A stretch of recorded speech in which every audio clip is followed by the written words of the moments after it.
Welcome to the In.It podcast. We're joined today with Lindie Bekker from the Oddity. Hi. Thank you very much for coming through. Always pleasure.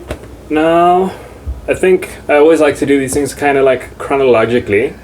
So if you could give me a little bit of like background of where you're from, how you grew up, like what your interests were, that kind of vibe. Sure, no problem. I'm from the south of Joburg, Glen Vista area thereabouts. Moved to the north in high school, went to Linden. And I was always very good at arts, design and art and those things. So I went to University of Pretoria, studied BA General because did not know what I wanted to study. I had to pick one randomly. And then I started work and I just didn't like it at all. I just don't like being told what to do and having no creative freedom with what I could do. And so I worked for this one lady who taught me how to do work on CorelDRAW, and she was also kind of dark and she like skulls and skeletons and gothic things and all that, and I've always been dark. Like my friends always joke, they think they're going to get a heart attack when I wear a dress or something colourful, but I just love this black aesthetic. I had the same growing up. Whenever I wore something like normal, like a button-up shirt or something, everyone's like, What's going on? Why are you so fancy now?" Yeah, exactly. It's like crazy for them. In the wash. Yes. So after I worked for this girl, I just decided if she can do it, then I can do it. Our aesthetics were totally different, but then I was just, my mom offered that I can go work for her, and she was just like, "Hey, crazy idea, start your own company," because my mom did, and I was like, "You make it seem so simple." Yeah. And I did, and I was like, "Oh, what logo?" Because I'm kind of weird and quirky and odd, and I was like, let me call it the Oddity. And I just went with it. I started during the pandemic, obviously in June. So it was just hectic, but I started it, long story short. Nice. And you sort of just started on Instagram. Yes, Instagram. I'm not too keen on Facebook, I don't know why, but It's become so bloated now. Yes, it does, and I don't know, the ads on there is more expensive, and it's just, you can't post certain things, and obviously Oddity is a bit crass sometimes, so I can't post certain things because a word is wrong or it's not politically correct or something, and I'm like, okay, so you have to wiggle your way around that. But you cope. Yeah. Okay, cool, man. So like, was there an initial thing that sort of sparked your interest in design, or like before you actually started, was there something that drew you to it? So I love horror movies. I'm crazy about it, as you can see. I'm like a horror movie buff, especially zombies. Ask me any movie, I have watched it, I can guarantee you. So what's your favorite zombie movie then? Oh, World War Z, without a question. I just love how how Brad Pitt, because it's a plausible thing in my mind. And obviously I have to say George A. Romero's Nights of the Living Dead, all that stuff, where it started. Yeah, no, you gotta respect the classic. Yeah, one thing I do not understand though is how zombies sort of changed from eating brains, how did they get through the skull anyway, to going to eating flesh and walkers and runners. And it's like, I don't know, I'm just obsessed with the whole zombie genre. But it's very cool though, because it's, especially in horror, it always reflects sort of what society is most fearful of. Yes, exactly. At a certain stage. So I'm not like I don't know what the actual connotation was with eating brains, but it sort of just evolves to stay with whatever the general sort of worst fears are. Yes. So it's cool to watch how society changes through that lens of like how the media has changed. Because it's like when zombies just became a thing with George A. Romero, with his adaptation, it was they came up from the ground, and it was already a new thing for people then. So it's like fearful because it's the dead rising, and even if they walk like this, it's still a fearful thing. Then we sort of got used to it, and and then they had to do runners because they'll be more scared of a zombie that runs. Like 28 days later, you can't beat that stuff. Yeah, no. It's exactly what you say. It's how we adapt with it and stuff. So I'm excited to see what people are going to bring with new zombie movies, adapting it, making it more exciting, because it's getting so diluted and boring, to be honest. Like honestly, one of my favorites is Shaun of the Dead. Yes, Shaun of the Dead. It's a comedy. It's so funny. Yes, that's a very good one as well. What's his name? Sean Penn. No, not Sean Penn. Man, it's on the tip of my tongue now. Yes. But anyway, that guy is brilliant. Edgar Wright. Yeah. I think it is him. I think it's Edgar Wright. The director. Fun fact, I told myself I have one goal with Oddity, and you might think I'm silly, but there's the place in the UK called the Winchester Bar, which is where Shaun of the Dead was filmed. And I said to myself, hopefully it's probably won't come true, but I'm going to try. I want to buy the Winchester Bar and open Oddity there. Like, convert it into like a social place where my merch is also. But yeah, I don't know, it's just a long thing that I had in my head. It's a very cool thing to have a goal like that, though. Like, I don't know if you know a guy called Gary Vee. No. He's a marketing guru, sort of, but just a very, like, entrepreneurial spirit, does whatever he wants to do and, like, aims really high. Yeah. So his goal is to buy the New York Jets. Oh, wow. But that's what's been driving him since he was, like, 8 years old. And even if he doesn't ever reach it, he'll always, like, be working towards that thing. Oh, that's true. But yeah, just have a goal. It might seem ridiculous, but you might come somewhere near it. I think it should be ridiculous. Like, if it's not something you don't think you can attain, what's the point of having the goal? Yeah, and don't be too mellow with it, shoot high. Like, have absolutely no chill. Exactly. So what unique sort of aspect do you think South Africa brings to being a designer here versus being in America or the UK or something? Oh, that's a good question. The thing about South Africans is they turn everything into humor. It's like even the situations. I don't know. I think in South Africa we have a lot of cultures and varieties of things. And one thing that I love is my client base loves when I mash up Afrikaans or South African stuff that America won't get it. Yeah. Where you take something existing, like a big company or whatever, like let's just say the Supreme logo or something, like American, and then mix it with South Africa. So I recently made a shirt with Ozzy Osbourne, old school photo of him smoking, and below him it looks like the Supreme logo, but it says "When People's All," and it's good how those two can come together. So I think we have a lot of unique things that only we can get. Yeah, that's true. We have a very unique sense of humor. I'll say. And then what's like something that's surprised you that you weren't expecting since starting the Oddity? For one, how many people took interest. Because I started it because I honestly love horror and puns, weird say things, like whatever I can think of and it's funny, I want to put on a shirt.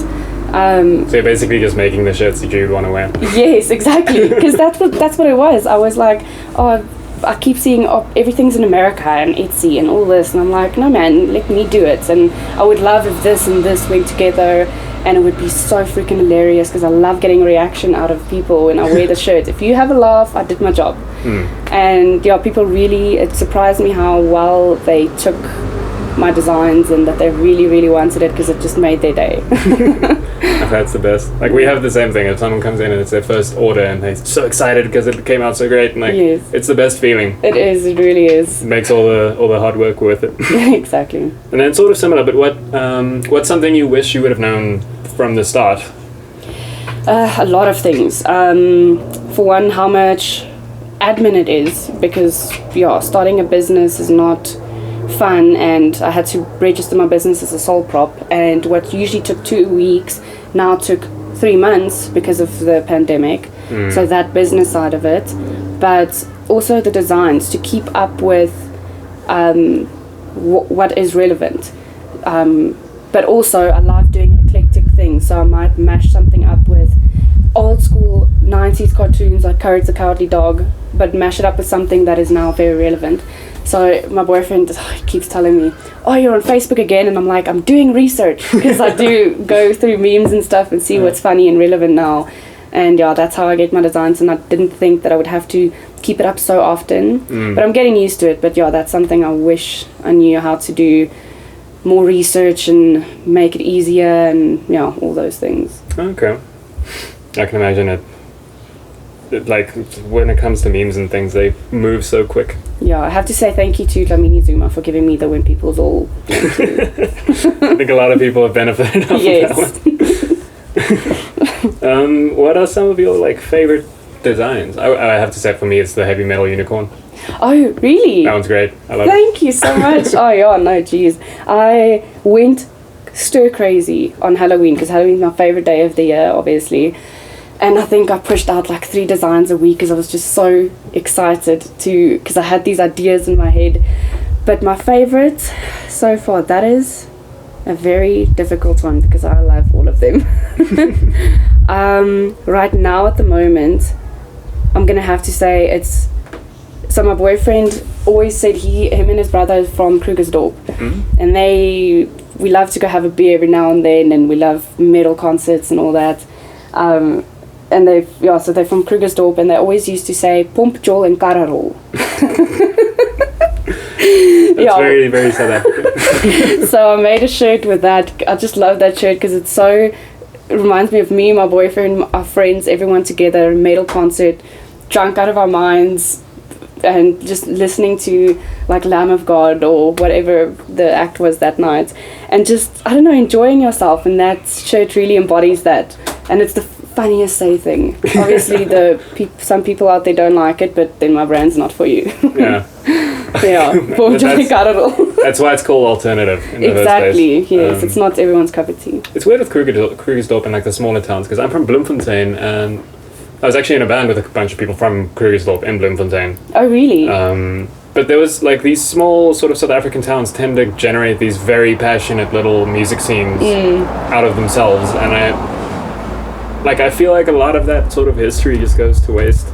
It does, it really does, and that's what I'm also trying to capture with these shirts. I don't want, I don't know, I want old things to still be remembered. So one of my favorite shirts I also did was a mashup between all of the 90s cartoon characters, like Courage the Cowardly Dog, Grim Adventures of Billy and Mandy, Dexter's Lab, all that, but I made them horror. Yeah. And I thought that was just perfect, because people tend to forget that, and you have such sweet memories of it.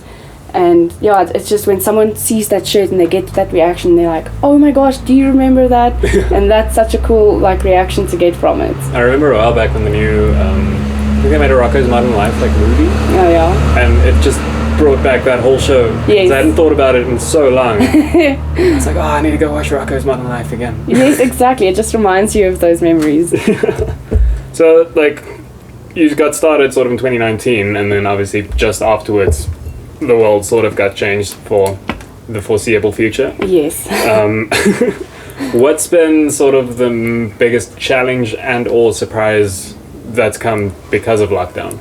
Yes. Well, first of all, I mean, out of all of the years I could have started a company, I did it during a pandemic. Well, that's great. But I mean, if it can survive a pandemic, it can survive anything. Yeah, that's true. The biggest challenge I would say is because I only have my online store. I don't have a physical store where you can go.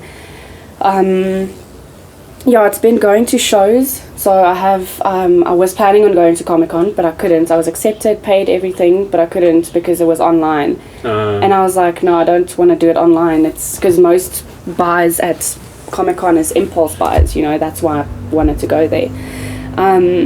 So shows with the liquor and everything being banned, which is up and down, then it's banned, then it's unbanned, and then you can go to bars and then you can't. Most of my shows, like I do Alternate Tribe, is one of the shows that I do at Rusty Hook, and all those people, they are alternative, but they're not going to come out if they can't stay until late, or if they can't have a drink, or if they, it's, so I lost out on a lot of like money and exposure with not being able to do shows as frequently as I would like to. I actually have a few shows coming up now, which I'm very excited about. I would say that is the biggest challenge, I would say. So your main income is still like at shows and things? Yes, at shows, and my online store. I can imagine that's quite a... because you can't plan too far in the future, because you don't know if Cyril might speak again and say, you guys were naughty, I'm banning everything again. Yeah, no, there's so many things that, like, I remember at the start of lockdown, a bunch of festivals and things like postponed themselves to September because they thought, oh, there's no way this is going to last more than like 6 months. And then it did, and then it gets postponed again, and then you don't know if that date's going to go or what's going to happen. So it's everything's in a very weird space. Yes. Yeah. So are there any local brands that like have an influence on your work, or that you... Yes. Actually, my one friend who I've been friends with for so long, her name is Sinead Green, Signature Green Design, I think. She also loves doing art, but she's a bit more, like where mine is full of humor and everything, she delves into the more emotional side of it, and I absolutely love that of her work, and her designs are just gorgeous. It just blows my mind away. So I would like to, she has a big influence on me in terms of, I would love to do a bit more deep things with Oddity, touch on some things that are maybe uncomfortable to talk about, but yeah, she's been a big influence. Other than that, I don't know, just I do use KIF models. It's my sister-in-law's company. Those models, they're very like dark and alternative but fun and all that, so I love using them as my models as well, because I want my brand to really embody the weirdos out there, the oddities, the No, the KIF models is a very cool initiative as well. I remember, like, I know more than a couple of them, just from sort of moving in the same circles. Yeah. But the whole sort of ethos behind it is very cool. Yes, it's so funny. When Kim started the KIF model, she was like, everybody keeps starting these modeling agencies and they have such weird names. And it started out as a joke. I can also start a modeling agency. I'll call it KIF Models. And then it turned out to be such a huge thing, and it's obviously a non-profit, but she was like, I didn't expect it to turn out like this. No, it's very cool. I think, especially in Joburg and Cape Town, sort of the bigger cities, like the smaller cities always have their, like, Bloemfontein, for example, there are these circles of like artists and musicians and whatever, and they're very passionate about what they do, but I feel like they stick together always, which is a very cool thing. And like moving to Joburg, for me, it was very cool to see that exact same thing happens here. It's just on a larger scale. Yes. But it's very cool, like, I don't know, South Africans have a very stick together. They really do, yes, absolutely. And then, like, what makes you feel like your best self, or like inspired? What's the best day for you? Well, the best day for me is if I just chill with friends, have a beer, just unwind, talk about not so serious things. Most of my shirts that I come up with actually come from my friends, because they just say the weirdest things sometimes, and I always have my notebook with me because I never know what's going to come out of their mouths. So that, I would say, is like the best day for me, just being surrounded by friends and stuff like that. It's very cheesy, but I'm not a loner. I'm very much a social butterfly. So yeah, I don't know, just spending time with my friends and stuff, and the weird things they come up with. Sorry, these last couple of questions are like a little bit abstract. All but good. Like, if you could change one thing about the whole world to make it a better place, what would that be? I'm scared I'm going to get cancelled.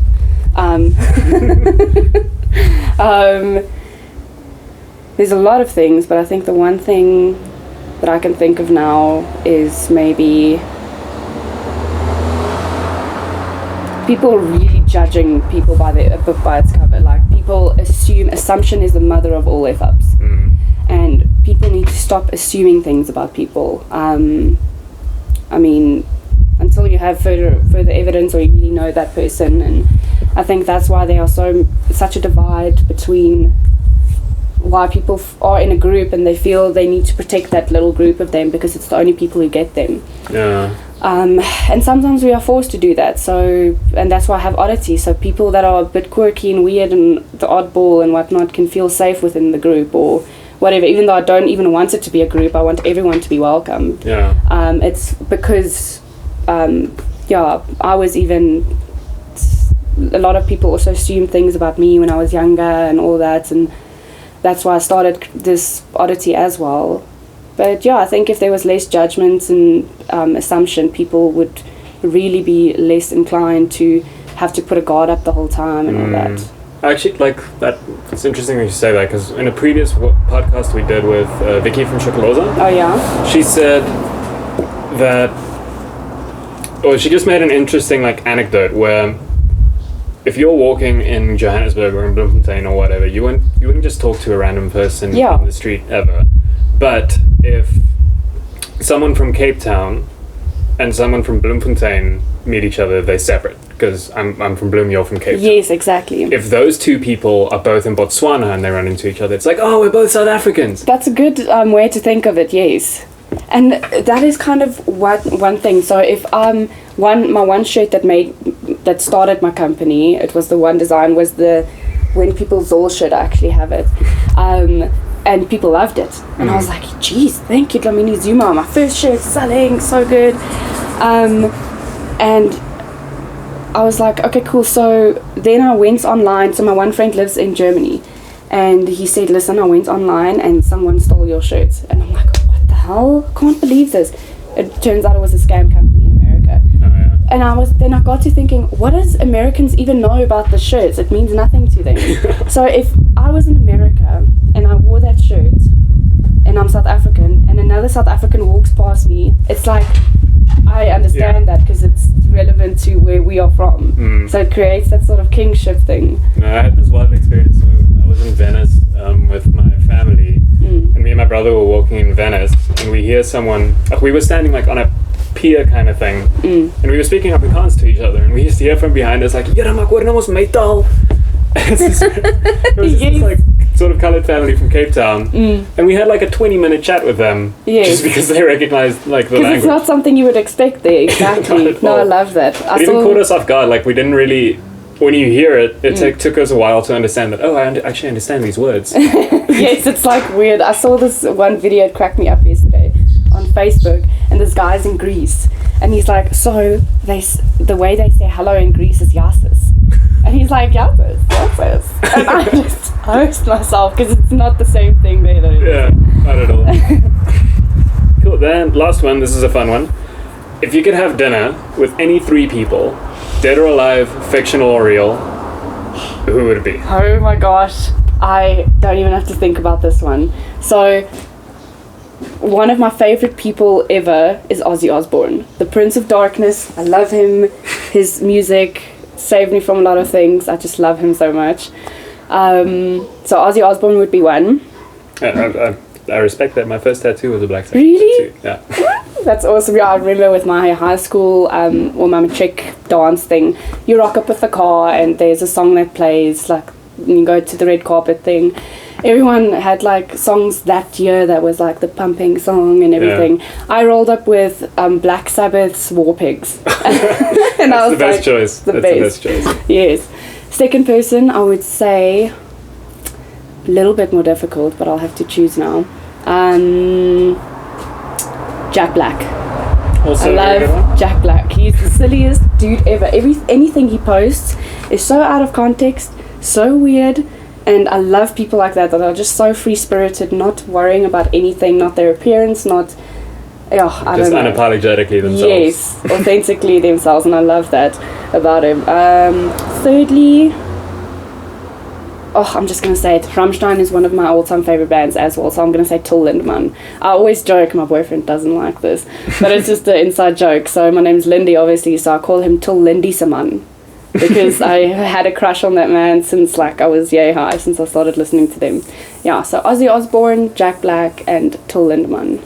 There's probably some I would also love to have, but those three I can think of now. I think that would be a very interesting dinner. It would. Definitely would. Like the combination of those three at one table would definitely all be of them out there personalities don't give a shit, you know. And then like as sort of a sign off, what advice or words of encouragement would you have for someone who maybe wants to start selling t-shirts now? Oh, it's a good question. I would say patience. Patience is key because I got so demotivated the first few months when stuff wasn't selling, and even though I love what I do and it's not about the money, you kind of still need to run a business and you need to pay for things and all that. Also, don't be afraid, whatever you are doing, don't be afraid with your prices, because don't undersell yourself. If you think you are worth that, you make it that price and people who really like it will get it. And thirdly,